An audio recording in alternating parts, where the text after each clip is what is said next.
Hey everybody, here we are for match one. We've won the die roll. We're going to play first, and let's see if I did successfully jinx my starting hand. I did not. I have both colors, and I have a 2-drop, and I have a 2-drop bounce spell, and I have my finisher. I will keep... I actually do have 2 swamps, 2 of my 6 swamps in the deck. But hey, that means we probably won't draw anymore. Alright, our opponent's thinking about their 7 or waiting to get back to the computer, one of the 2.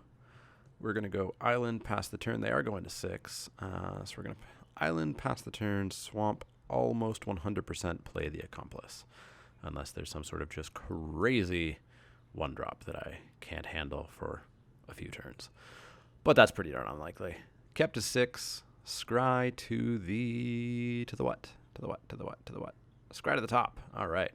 Island, pass the turn. I'll try closing the chat window again now that I won't be using the chat. But I do really like having the play log. Hey, Asylum Visitor, you're an even better 2-drop, I think. Yeah, because if he misses a drop, then we get to be aggressive. We could even be super aggressive and bounce whatever his 2-drop is. Blue-green. Gonna clue it up, eh? Furtive Homunculus. Well, that does stop the Asylum Visitor. And it swings in pretty handily. Let's go with an Accomplice. I would definitely prefer to have a zombie on board by the time I do Compelling Deterrence. I could get the zombie once the ghoul color dies. Are you zombie drakes? No, you're just drakes. Do I have any other zombies? I don't think so. I don't have the crows. I don't have ghoul steed. I took out Seagraph Scab. Yeah, I don't think there's any zombie shenanigans going on with Compelling Deterrence, but I think it's a totally great card even without that zombie clause. It's still just Voyage's End minus the Scry clause from Voyage's End. Alright, you got a 2-1. What are you going to do with it? If you attack in, I will probably trade with the Ghoul Caller's Accomplice and then just make a zombie next turn. Seems like an okay play. Alternatively, I can just shut him right down with Silent Observer. But blue-green is not the color combination that I want to give infinite turns to because they can go off with clues and all kinds of shenanigans. Attacks. Okay. So you've got an aim high or something, so I'm just going to let this through. I'm not going to block and get blown out. And then what kind of a 3-drop do you have? You've got yourself a what? A Reckless Scholar. Sure thing. Pretty good card. Not the best in blue-green, but I mean, it is still a looter. I've seen a lot of people actually say, well, if you don't have Madness, why would you ever want this card? For the exact same reason you've always wanted this card in every format before we've had Madness. It's just a fantastic card. I think I might actually pass the turn here. Keep up Catalog, keep up Compelling Deterrence. I've got options. Seems good. Seems good.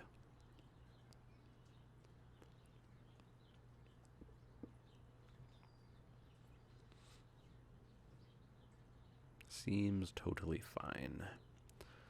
Alright, so if he attacks this time, I will block. And if he has the trick, I'll Compelling Deterrence it, making him waste a trick and the turn. If he doesn't, it trades and I get a zombie, and that's fine. I get a zombie and I can Catalog at the end of turn. What's he going to do? He hasn't played a land right away. That doesn't always mean they've missed their land drop, but it often is somewhat indicative.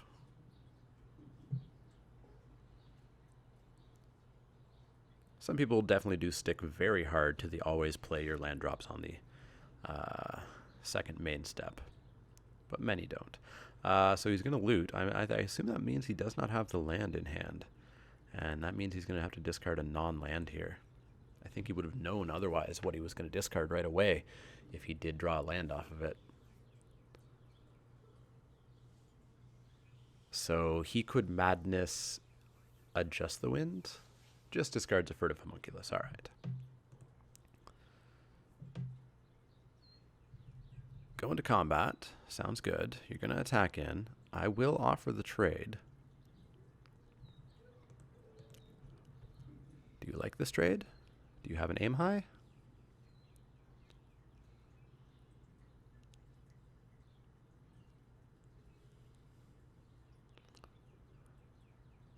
What you gonna do?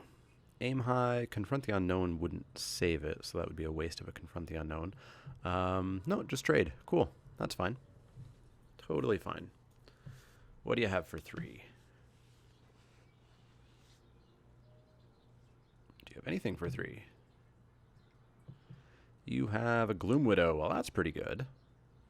That is indeed solid. I do get to attack in for 3. I will Compelling Deterrence here. Or not Compelling Deterrence, I will Catalog here. Hey, 2 lands. You know what? I have my lands. I'll just discard the Choked Estuary so that I have a non-tapped land next turn. That's fine by me. So I could make a 2/2 zombie, which I think I will. That makes Compelling Deterrence that much better. I will have to take 3 off that Gloom Widow if I attack. Maybe I just don't attack. Yeah, I'll just make the zombie. Neither of these really... Well, maybe the island freaks him out for some reason. So do I want to get in for 3? I'll take 5 on the snapback. Yeah, let's just get in for 3. Just get some damage in while we can. 2 lands away from Moondrakes coming online. And when Moondrakes come online, if the Visitor's still there, I get in for 8 on a single turn, although he does have Gloom Widow now to block flyers. Huh, alright. Feels like he's still stuck on 3. I feel like there would have been a snap land play. So we're going to play our land. We're going to probably play Silent Observer past the turn, keeping up Compelling Deterrence, I think. I think. I think that'll be the play. We'll have to see.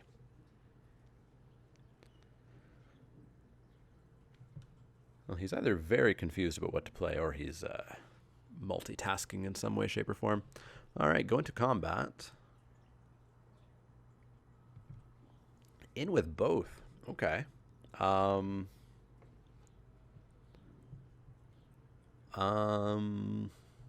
Honestly, making him discard a random card isn't worth letting him A, hit me for 2, and B, keep a Reckless Scholar around, so I'm just going to kill that Reckless Scholar. Oh, he does have the combat trick here, does he?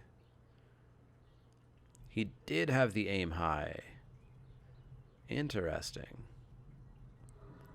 Wonder why he didn't use that with the Homunculus last turn. Strange. All right, so you've got something else. Okay, so you're just going off now. Here you had fooled me into thinking that you didn't have much going on, and it turns out that you actually do. All right, let's play a 1/5 to pass the turn. Now we're in some form of trouble. Need to draw some of my removal. Deadweight would be nice to kill off the Reckless Scholar. Throttle would be nice to kill off the Pacifist or the Gloom Widow. Sleep Paralysis for anything, really.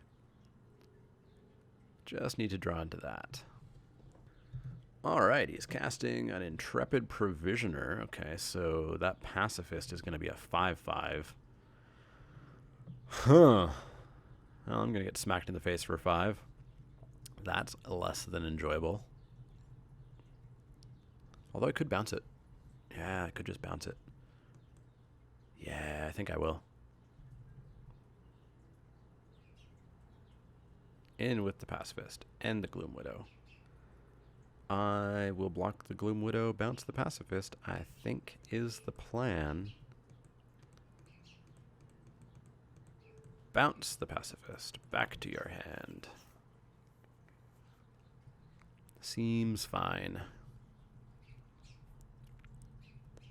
So he's got a Pacifist in hand and 2 other unknown cards. 2 other unknown cards. What do we get? We get ourselves a Pale Rider. No big deal. We're just going to drop the Nephilia Moon Drakes, and I think get in for 3 in the air. Let's do that. Take him down to 14. Pass the turn. Couple blockers held back. A couple of big blockers at that.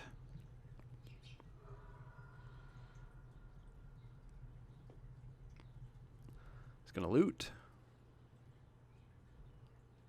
What's he going to throw away? He's got a pacifist and 3 unknown cards. At most, one of which should be a land. He discards an ongoing investigation. So he's got pacifist, something, something, something. Down comes a 3-drop. Tireless Tracker. Why are you so gross? Investigates a clue. Drops the pacifist, I assume.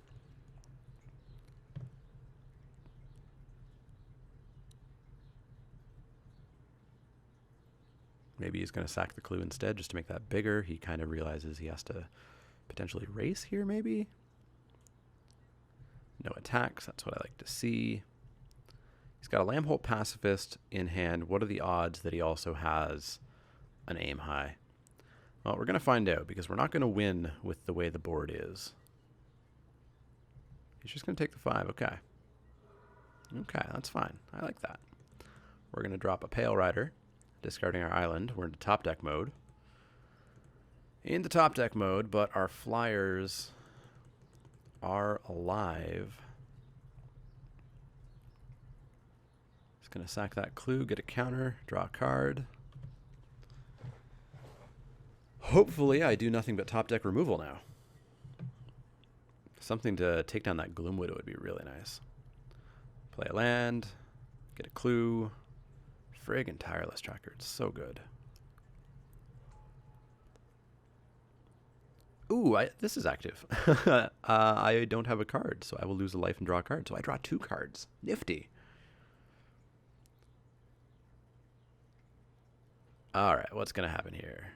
Sack a clue, get a counter. You got it. It's a 5-4. Maybe he's just going to try to race me. Could be a thing that he tries to do. So you've got 3 cards and a Lambholt Pacifist. Pale Rider can be blocked by everything except for the Tireless Tracker. 4-drop. I don't like the sound of that. Forgotten Creation. There's the other one. No attacks. Sounds good. So we lose a life, draw a card. And what is it? Deny existence. And a sleep paralysis. That's what I like to see. Gloom Widow, go away. Go away.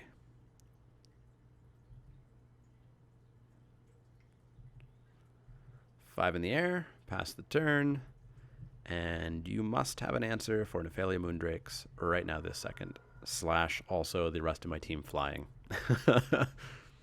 Are you going to discard your hand? Please don't have Adjust the Wind. That would be the worst thing in history. Discards his hand. Lambholt Pacifist, Stoic Builder, and Island are what he had in hand. And we win. We got there. We got there. We were going to draw terrible stuff, so it's good that we got there right there and there. Yeah, this deck isn't good. Good is not the word for this deck. Yeah. I think we just go back in.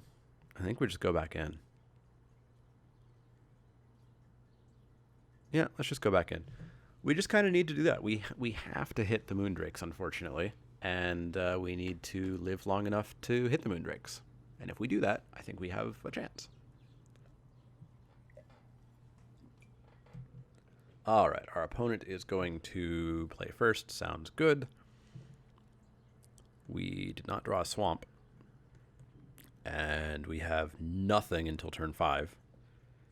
I can't keep that, unfortunately. So we're going to mull that. Well, that's a little bit better. Both colors and a 3-drop. Hopefully there's something good on top. Let's keep. Sleep paralysis. Yeah, sure, I'll draw you. Why not? Opponent keeps their 7. Cool. Let's get off to the races. No 1-drop. Yay. Sleep paralysis. How you doing? So we can draw the game out for quite some time with this hand. No 2-drop, that's what I like. 3-drop Tireless Tracker. Is it a 3-drop or a 4-drop? It'd be disgusting if it's a 3-drop, but I think it is. Wicker Witch. Well, that's fine. It's none of my concern. Pale Rider of Trostad. What do I want to do here? I think I just want to tap down that Wicker Witch with a Stitched Mangler. I will kick myself if his 4-drop is incredible, and I could have denied existenced it.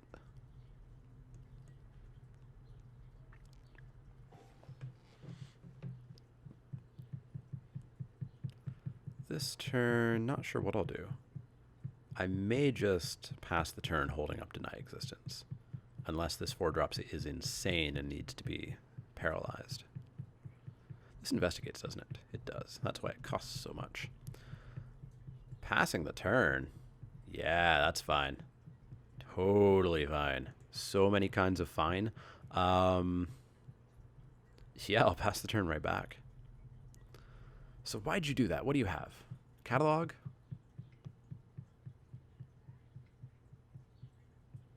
Pack Guardian. No. Not happening. Not today. Bloody Pack Guardian. There is no way that should have been uncommon. Passing the turn again. Okay, no, just going to combat, I see. Yeah, I'll block. Cool. What do you got?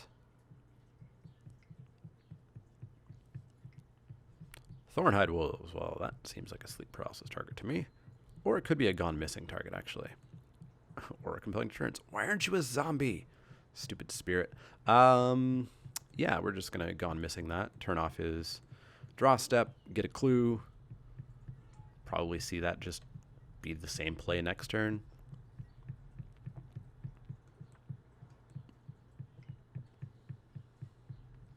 Homunculus. Okie doke. And a Forgotten Creation. And I know that you have a Thornhide Wolf in your hand.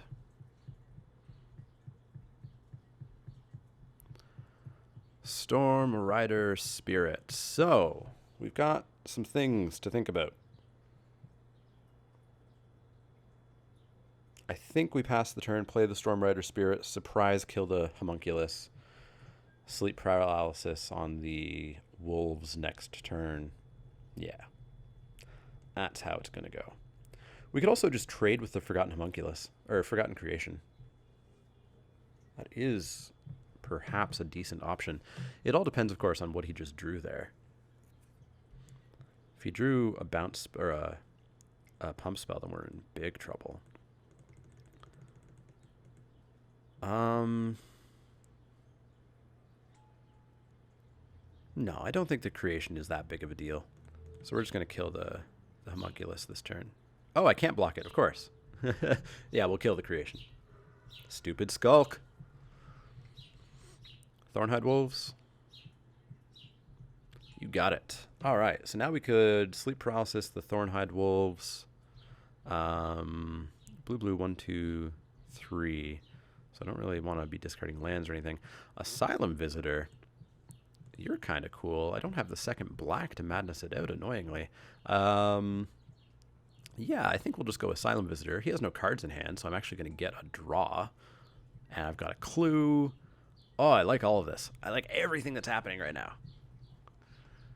Lose a life, draw a card. It's Epiphany of the Drown Yard. That's pretty nifty. He's going to go to combat.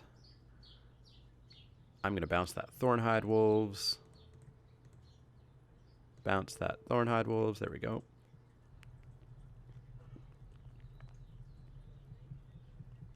Take 2. He'll replay that Thornhide Wolves. I can then consider sleep paralysing it. It's a hard noun to verb instead of saying paralyze. Sleep paralyze it? Yeah, that kind of works. Man. Turns out I kind of want a couple extra swamps. All right, what can we do? Sleep paralysis it? Yeah, let's just sleep paralyze it. Paralyzed. In for 3. Can't block anyways. All right, he's down to 1 card. 2 now. So our deck's kind of doing what it wanted to do, which is namely live. Plays a land, passes the turn. I assume that means the other card in his hand is also a land, which is nice. Hey, there's another land. Awesome. So I will get in for 3 because I can't block anyways.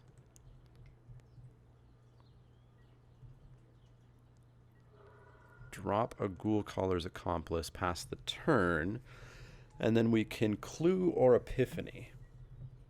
Clue or Epiphany. We can Epiphany for 4 cards because it's X+1. Yeah, X+1. Epiphany for 4 cards. I will trade here. I will most certainly stop taking 2. And if you want to play an aim high and get that out of your hand, that's also totally fine. That is what you want to do. Oh, might be on reason. That's a little bit different. That's a little bit better. Does he have Delirium? He does not. That's a little bit better. That's a 4/3 now. Huh. All right. All right. So let's Epiphany. And we make 2 piles, and he picks a pile that I get to keep for good. Hey, I will go land and removal. I will go like that. Which removal do you want me to have? Probably the Deadweight. Probably the Deadweight. That's what the one you want me to have. That's fine. Knocks that back down to a 2/1. Silent Observer, eh? Silent Observer. I will get in for 3.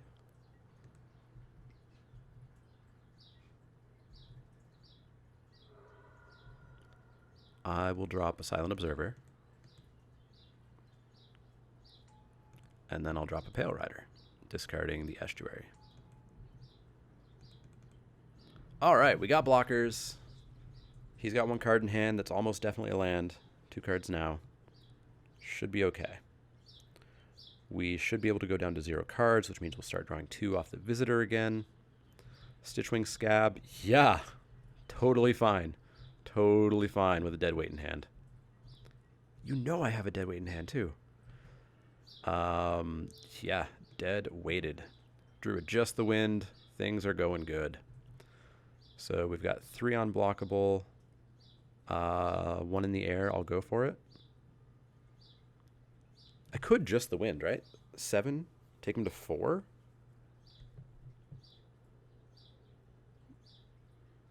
Yeah, let's just take him to 4. Let's just the wind.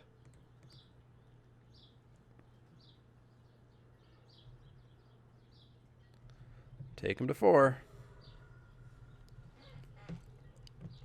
So I could clue at the end of the turn. It would be the same as Asylum Visitor. Does Asylum Visitor check on resolution of the trigger? I think it does. So yeah, I'll just draw off the clue here. Of course, he's still just dead. Right? He's still just dead. Stitchwing Scab comes back tapped, so he's still just dead that way. Yeah, I'm pretty sure attack with team and he's done.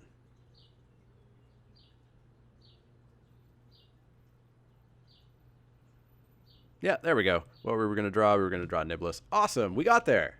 We are 1-0 off of a deck that I feel pretty bad about. I don't feel as bad about it now, but I think his deck was a little bit under-optimized. It wasn't really the blue-green clues deck as we usually see. But we're 1-0. That's fine by me. We will be back for round 2, where hopefully we can keep it going.